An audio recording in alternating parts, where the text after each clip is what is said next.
8 aprelde Ukrainanyň gündorundaky demir ýol menziline edilen Rus raketa zarbasynda 39 adam öldü we başga 100den gowragy yaralandy. Prezident Volodymyr Zelenski munyň parahat ilaty bilkaslaýyn edilen hüjüm bolandygyny aýtdy. Ukrainanyň döwlet demir ýol kompaniýasy Rus güýçleri tarapyndan bombalanýan ýerlerden asuda ilaty evakuasiýa etmek üçin ulanylan Kramatorskdaky wagzaly 2 Rus raketasynyň atylandygyny aýtdy. Kramatorsk demir ýol menziline 2 raketa gelip urdu diýip Ukrainanyň demir ýol kompaniýasy öz beýanatynda bellidi. Bu çägi bolmadyk erwetlik, bu cezalandyrylmasa ol hiç wagt durmaz diýip Zelenski öz beýanatynda aýtdy. Soňra Zelenski Finlandiýanyň mejlisinde eden video çykyşynda hüjüm wagtynda wagzalda hiçbir Ukrain goşunynyň bolmandygyny hem bellidi. Sosial ulamlarda yerleşdirilen videolar we suratlar wagzaldaky sumkalaryň hemde çimadanlaryň ýanynda onlarça raýatyň jansız bedeniniň ýatandygyny görkezýän ýaly bolup görünýär. İlkinji habarlarda 30 adamyň öldürilendiği barada habar berildi. Ýöne soňra bu san 39 adama, şol sanda 4 çağa ýetdi we bu maglumat Ukrain resmileri şol sanda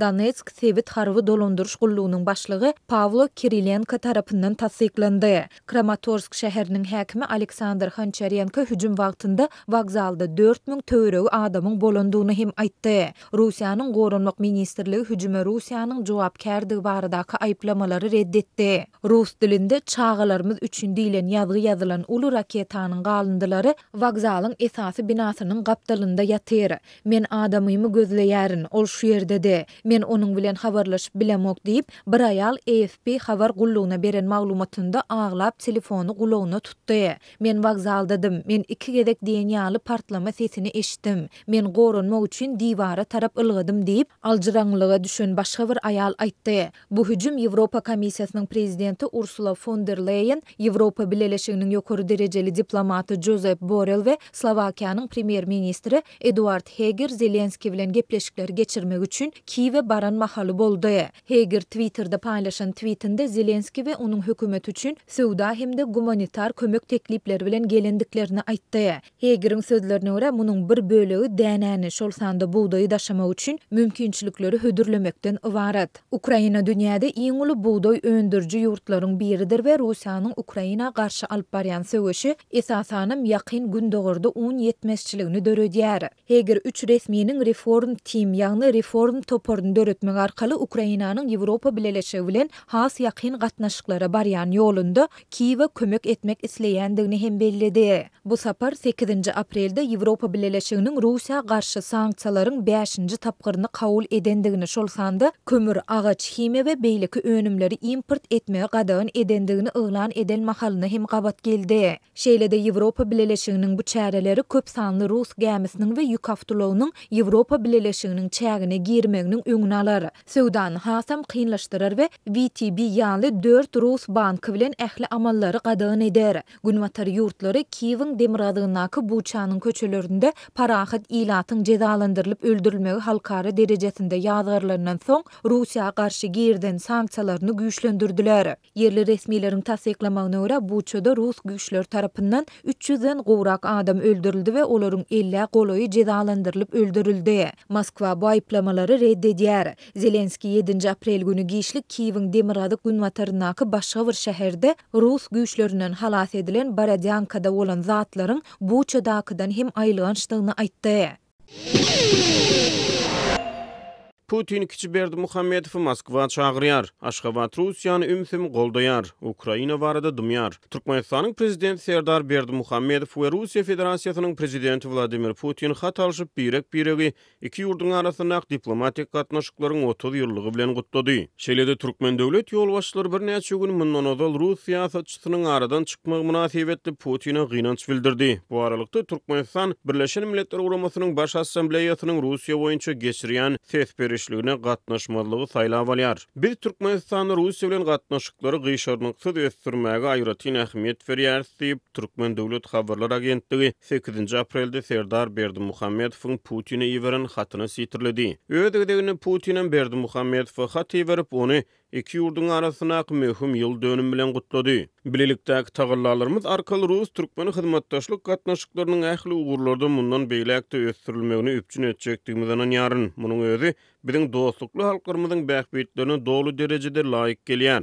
Merkezi Aziýada hemde hazırda howpsuzlygy we durnuklygy putolandyrmagyň maksadyna eýerýär diýip Putin Türkmenistanyň prezidentine ýüzlenýär. Hatlardan daşary 7 aprelde Türkmenistanyň prezidenti karary gol çekip ykdysady hyzmatdaşlyk boýunça hökümetara Türkmen-Rus toporunyň türkmen böleginiň düzümini tasdiklady. Hasazal 6 aprelde Prezident Serdar Berdimuhammedow hemde onuň kakasy Halk Maslahatynyň başlygy Gurbanuly Berdimuhammedow Rus siýasatçysy Vladimir Zhirinovskiň aradan çykmak derarly Putin'e gynanç hatyny ýollady. Türkmenistan bilen Russiýanyň arasyna hat diplomatiýasy dowam edýän mahaly Birleşen Milletler Guramasynyň baş assambleýasy 7 aprelde basyp aljy Rus güýçleriniň Ukrainada adam hukuklaryny gödök we ilgiderli bozýanlygy we baskılayanlığı barada haberler sebäpli Russiýany adam hukuklary geňeşinden çykarmak üçin ses berdi. Türkmenistan bu ses berişlige gatnaşmady. Hasazal Birleşen Milletler Guramasynyň baş assambleýasy Russiýanyň Ukraina goşun sürmegini ýazgyryp 3 martda ses berişlik geçirdi. Dünýäniň 141 ýurdy Russiýanyň garşysyna bir agızdan ses berdi. Türkmenistan bu ses berişlige hem gatnaşmady. Russiýa 24 fevralda Ukrainanyň üstüne esassyz çoluşy girişeli bäri halkara jemgyýetçiligi Rus agresiýasyny ýazgyryp çykyş edýär. Bir tarap Türkmenistan Ukraina uruşy barada kelamagys beýanat bermeýär. Merkezi Aziýa boýunça ekspert Bruce Panier Azatlyk radiosu bilen gurrundaşlykda Serdar Berdimuhammedowyň Türkmenistanyň prezidenti wezipesine getirilmegini Kremlin bildiren goldowlarynyň öwedine Türkmenistanyň hökümeti Moskwa ıgrarlygy almaga çalışýar. This shows, in my opinion, that Turkmenistan is moving even closer to Russia. I mean, we've seen this process has been underway. Menin pikirimçe Türkmenistanyň Russiýa hasy golaýlaýanlygyny görkezýär. Bu proses inni bir neçe ýyl bäri dowam edip gelýär. Elbetde, Türkmenistanyň Serdar Berdimuhammedowyň prezident saýlanmagy Moskwa bilen öňünden maslahatlaşylyp edilen zat. Şonuň üçin berilen gollawlar üçin Serdaryň hut özi Moskwanyň öňüne bergidar ýaly. That had been discussed with Moscow ahead of time. So there's, in some ways, Serdar himself is kind of in debt to Moscow for their support. Diýip Bruce Panier aýtdy. 12 martda köpler üçin duýdansyz geçirilen ilk prezident saýlawlaryndan soňra Türkmenistany ýokary döwlet wezipesi Gurbanuly Berdimuhammedowdan Serdar Berdimuhammedowa geçirildi. Türkmenistanyň merkez saýlaw toporu giň aýran saýlaw düzgün bolmalarynyň arasyna geçirilen saýlawlarda Serdar Berdimuhammedowyň 73 götürme goly ses alanyny aýdýar. Kiçi Berdimuhammedow ýokary döwlet wezipesine ilkinji günlerinden başlap ýurdun bir taraplyk siýasatyny tap gelýär. Panier Türkmenistana hukuk kemsitmelerinin hem de diýdimzor döwlet dolandyrşynyň ýurdu demokratik gymmatlara sarpa goýan günwatar hyzmatdaşlaryndan mahrum edýänligini, munyň netijesinde Türkmenistanyň Russiýa bilen Hytaý arasyna gysylyp galýanyny aýdýar. Turkmen government is really left with just a couple choices. They can be friends with China or they can be friends with Russia, and they are friends with both. Türkmen hökümetiniň bagtyna onuň bir sany dosty bar.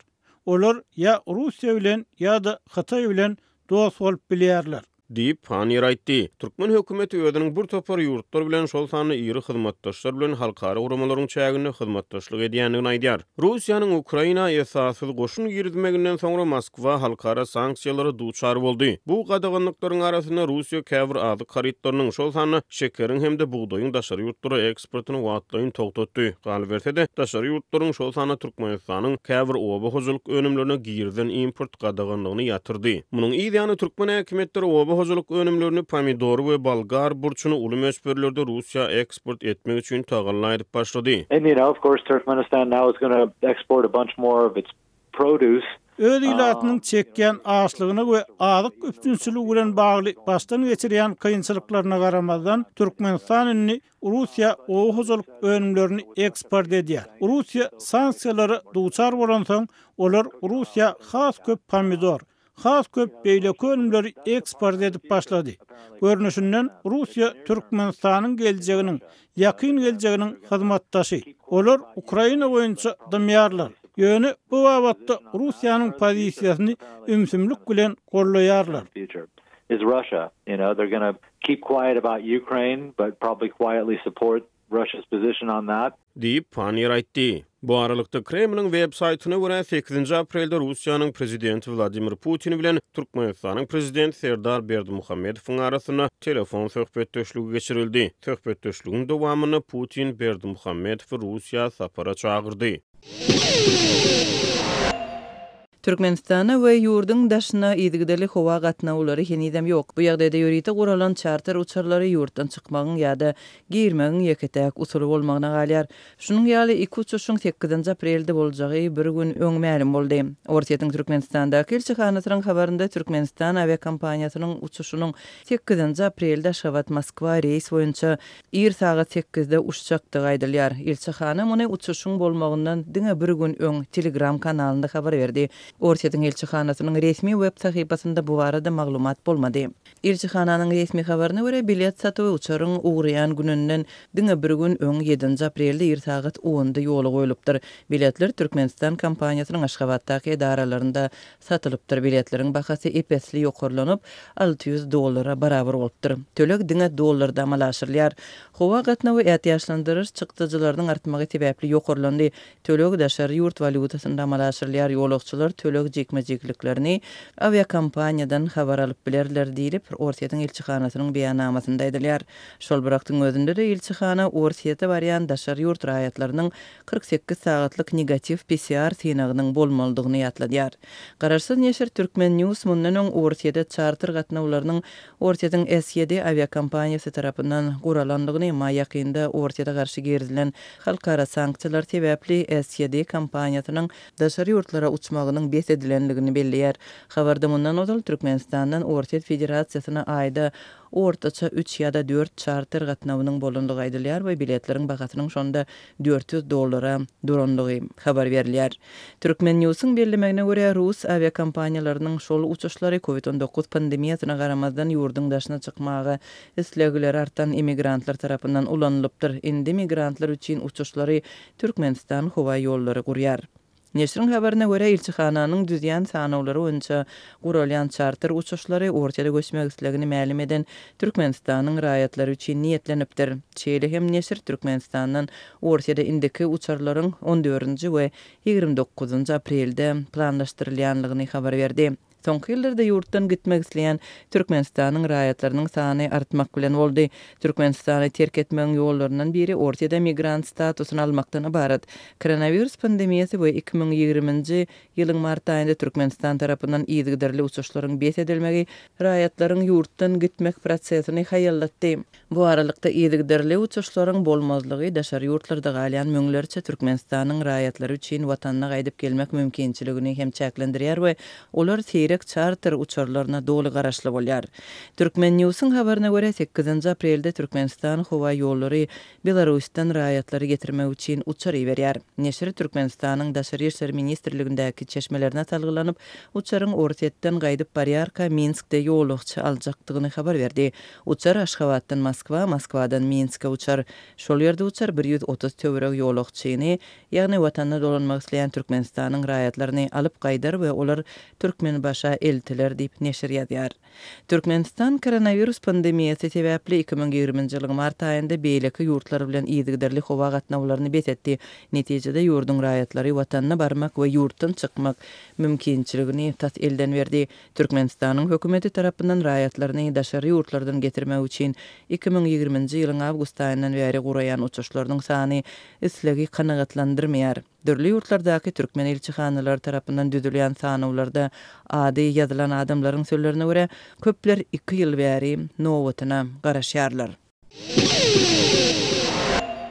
Türkmenistanyň paýtagty Aşgabat şäherinde Mary we Liwap ýylaýantlarynda polisiýanyň ýol gözegçiligi gullugy ýol hereketiniň düzgünleriniň berjaý edilişine gözegçiligi ozal görülüp eşidilmedik derejede güýçlendirdi. Bu waka ýurdun içeri işler ministriniň täzelenmeginiň we döwlet telewiziýasynda ýol hereketiniň düzgünlerini gödek bozandy aýdylýan onlarça ulug sürüjüsiniň görkezilmeginiň ýygyanyna gabat geldi. Adatlyk radiosynyň Aşgabatdaky habarçysy 7 aprelde polisiýa işgärleriniň paýtagtyň köçelerinde yol hereketinin kadalarynyň berjaý edilişine berk gözegçilik edendigini habar berýär. Ýöneliş ýolguny sürüjülerinde öz ulaglaryny ören seri taplylyk bilen sürendigini hem belliýär. Yol hereketiniň düzgünlerini bozup ýokary tizlikde ulag süren raýatlaryň käbirine 15 şuna çenli türme tutsaglygynyň gözeňinde tutulýandygy aýdylýar diýip Aşgabatly ulag eýeleriniň biri 8 aprelde anonimlik şertinde gurrun berdi. Mary vilayatynyň polisiýa işgärleri hem şäheriň dürli köçelerinde durup ulag sürüjülerini sürücülerine karşı geçirýän reýtlerini güýçlendirdiler. Marda käbir ulag sürücülerine bir günde 5 tany pul jerimesi salyndy. Habarçymyz bilen anonimlik şertinde söhbetdeş olan ulag sürücüleriniň ençemesiniň sözlerine görä, polisiýa işgärleri düzgün bozmadyk sürücüleri hem saklap, olary dürli bahanalar bilen günde bir näçe gezek jerime ýazýarlar. Dün meni polisiýa 5 gezek saklady. Meni saklan birinji polisiýa işgäri maňa derman gutu üçin, ikincisi tormaza basanyňyzda ýyzky çıraňyzyň biri işlänok diýip jerime ýazdy. Meni saklan üçüncü polisiýa işgäri ýyzky tüsse çykaranynda goşmaça enjamyň bardygyny aýdyp jerime ýazdy. Polisiýa tarapyndan 4-nji gezek saklananymda olar yarım sagat bahana gözläp, iň soňunda ýangyn söndürjimiň wagtynyň geçenligini bahanalap jerime ýazdylar. Meni 5-nji gezek saklan polisiýa işgäri ulagmy ýokary tizlikde sürendigimi aýtdy. Diýip marly ulag sürüjüsi 8 aprelde beren maglumatynda aýtdy. Habarçymyz polisiýa işgärleriniň sürüjülere ýazýan bu jerimeler sebäpli häzirki wagt köp raýatyň öz awtologlaryny sürüp ýola çykmaga gorkýandygyny hem belleýär. 7 aprelde Lewap vilayatynda hem ýol hereketiniň düzgünleriniň berjä edilişine gödökçülük ozal görülüp eşidilmedik derejede güýçlendirildi. Sebitdäki habarçymyzyň maglumatlaryna görä vilayatyň dolandyrış merkezi Türkmenawat şäherinde polisiýa işgärleri uly köçelerde we olaryň çatryklaryna durup düzgün bozan sürüjülere jerime ýazdylar. Şeýle-de şäheriň uly köçelerinde eli radarly polisiýa işgärleri hem köp boldy. Habarçymyz güýçlendirilen gödökçülikleriň Türkmenawatda ýol hereketiniň has asudalaşmagyna getirendigini belläp, sürüjüleriň ýol hereketiniň düzgünlerini dolu berjä edip, has tertipli ulag sürendigini hem aýdýar. Şäheriň köçelerini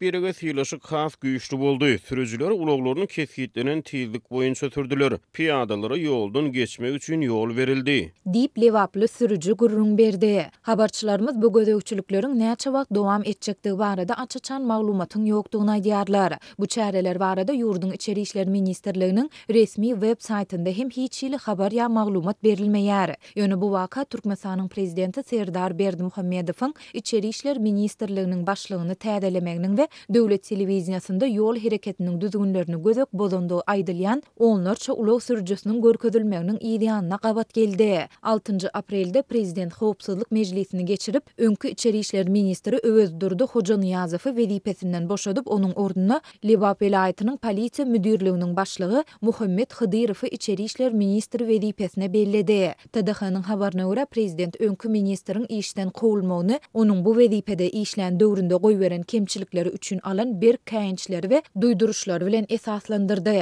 Döwlet howpsuzlyk geňeşiniň dowamında beýleki howpsuzlyk meseleleri bilen bir hatarda köçe ýol hereketiniň düzgünleriniň bozulmagy ara alınıp maslahatlaşyldy. Ýokary tizlikde ele salynan 30-dan gowrak sürüjiniň jogapkärçiligi çekilendigi aýdyldy. Bellesek Türkmenistanda içeri işler ministrliginiň ýol başçylary ýyl-ýyldan köplenç açyk aýdylmaýan kemçilikler sebäpli täzelenip durýar. Täze wezipe bellenen resmiýetiň öz ýol başçylyk edýän puwdagyna gödökçüligi bir bada güýçlendirýändigi barada maglumatlar gelip gowşýar. Ýatlasak geçen ýylyň iýulynda has takygy öňkü içeri işler ministri Hoca Niýazow wezipe bellenenden soň Lewapyň Farab etrafyndaky hususy awtohyzmat kärhanalarynyň tas ählisi näwelli möhleti çenli ýapylypdy. Şonda yerli häkimetler bu çäräniň ýurdun täze içeri işler ministriniň buýrugy bilen amal edilýändigini we munyň esasynda gizlin hereket edýän telekeçileriň işini togtatmagyň göz öňünde tutulýandygyny aýdypdy. 2019-njy ýylda bolsa Çakyýewiň ministrlige bellenen döwri idara kärhanalara baryp barlyklary geçirýändigi habar berildi. Şeýle-de polisiýa işgärleriniň para almakdan çekinýändigi barada maglumatlar hem gelip gowşdy.